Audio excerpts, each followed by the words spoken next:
Oh, hi, good morning. In the course of my reviewing your last grammar worksheet, I realized that quite a number of students still could not differentiate between the present and the past perfect tenses, and also the intention behind each of these two types of tenses that are commonly in use. So I'm going to show you and explain further to you the difference between the usage of these two types of tenses.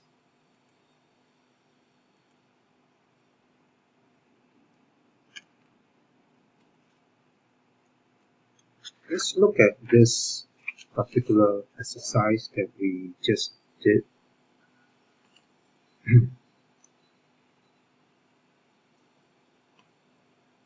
Okay, I'm going to zoom into a couple of examples, and I will be using those examples to illustrate exactly what I meant, by the context in which you should use either a present perfect or a past perfect tense.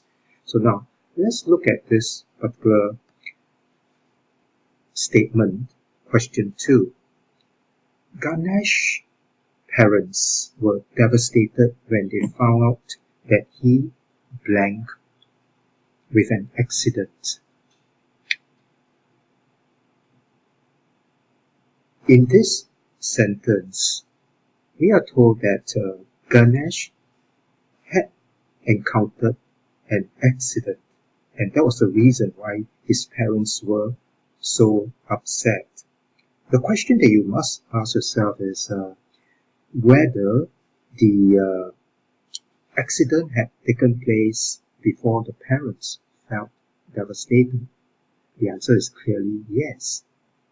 That must have been the case for the parents to feel so devastated. So, what this student has written here is correct, that this part here refers to an earlier action, meaning to say the accident was the earlier action before his parents were devastated. Now, this being the case, we have to use the past perfect tense, which is of the pattern had plus a past participle verb. So in this case, the accident refers to an action in the past, or rather a past of the past action, which I have mentioned to you several lessons ago. The past perfect tense always refers to the past of a past event. Perhaps I can write it down here. Past of a past event.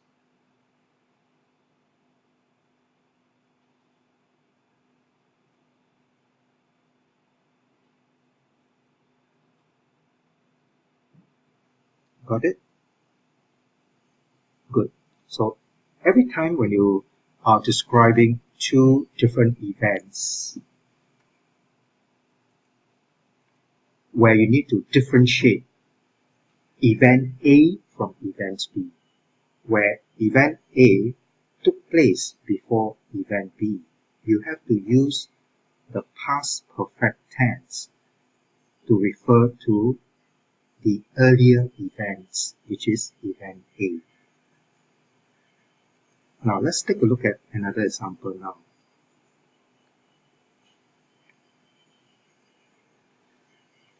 Number 5 would be a very good example of when you use a present perfect tense.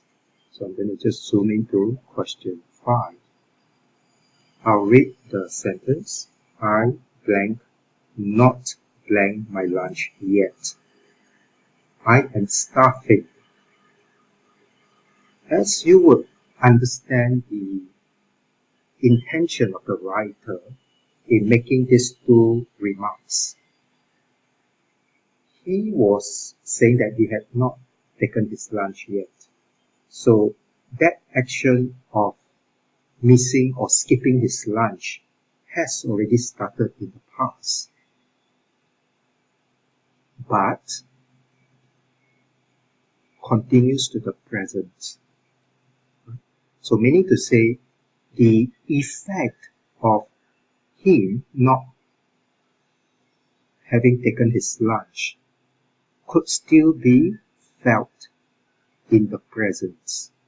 If you remember what Mr. Tan mentioned to you in the previous lessons, I used the term lingering effect, something that has happened in the past,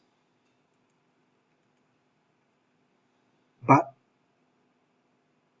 whose effect is still lingering in the present. You use the present perfect tense. In this case, it can be explained that the writer has not taken his lunch yet. He must be feeling very hungry. Now, that hungry feeling still persists or continues to the present. And that's the reason why he follow up with the next sentence, I am starving. So, in other words, you always use a present perfect tense when you refer to an action that has begun in the past, but whose effect is still continuing to the present. Got it? And the syntax of a present perfect tense is always a has or have plus a past participle verb. Let's look at a few other examples, and I'm sure this will consolidate your understanding on the use between the present and the past perfect tense.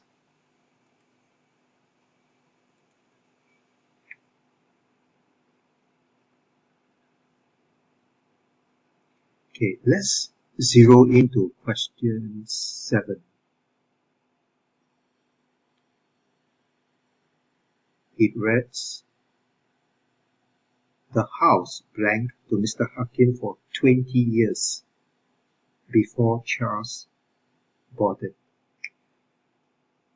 Now here we have an instance where Mr. Hakim owned the house for 20 years before he sold it to Mr. Charles. Now ask yourself,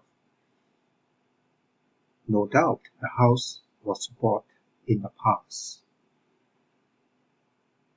Was that action or the ownership of the house still continuing to the present? The obvious answer is no. The action has already stopped, and this has stopped in the past, sometime after the 20th year. We don't know exactly when, but definitely this had taken place before the present, when Charles bought the house from Mr. Hakim. Hence, in this context here, the action or the earlier state had begun, and it had also stopped in the past. No prize for guessing. You would need to use the past perfect tense. And the answer should be number 4. Let me circle this. Hence, the sentence should read, the house had belonged to Mr. Hakim for 20 years before Charles bought it. One last example. Number 8. I blank in Singapore since my parents migrated here. Ask yourself, which was the earlier of the two events?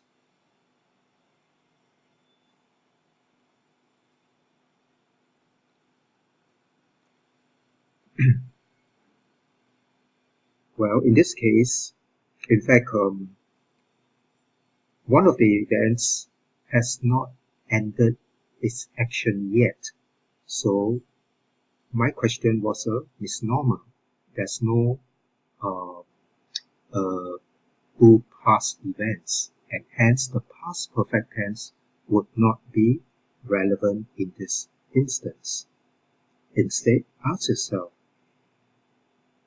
since my parents migrated to Singapore,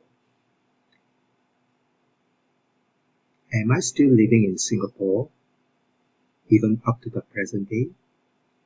There's nothing in the sentence to suggest that the writer is no longer living in Singapore. Hence, the present perfect tense would be at in this instance, because the action that has taken place in the past, which is since my parents migrated here. Okay, this is the action that has taken place in the past.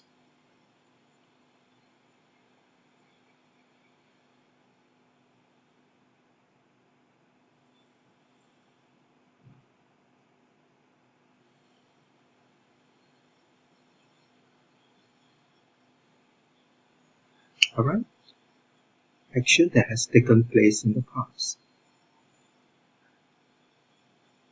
On the contrary, the action has not ended or ceased its effect yet.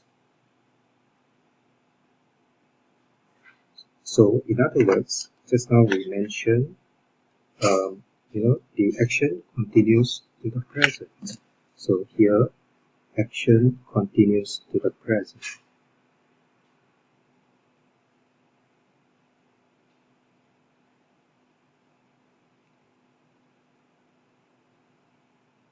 This being the case, the present perfect tense would be at.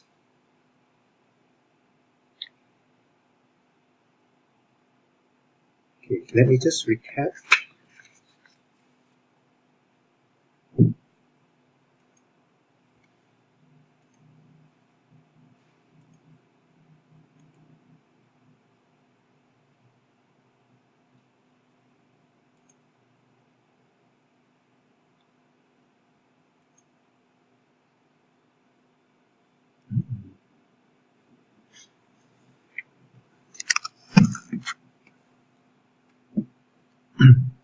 I would like you to take this down in your notebook. This morning, I have recapped for you this very important grammatical rule. The first one is present perfect tense.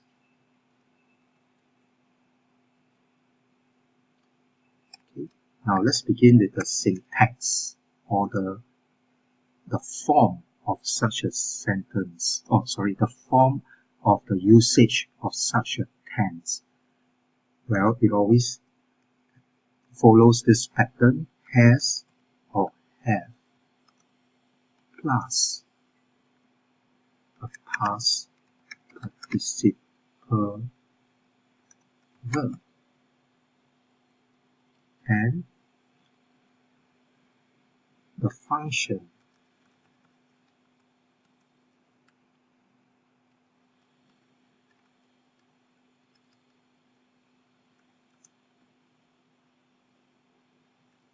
describe an action that has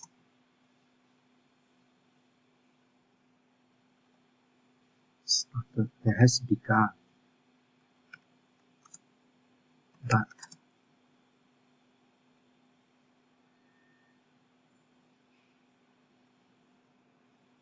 its effect is still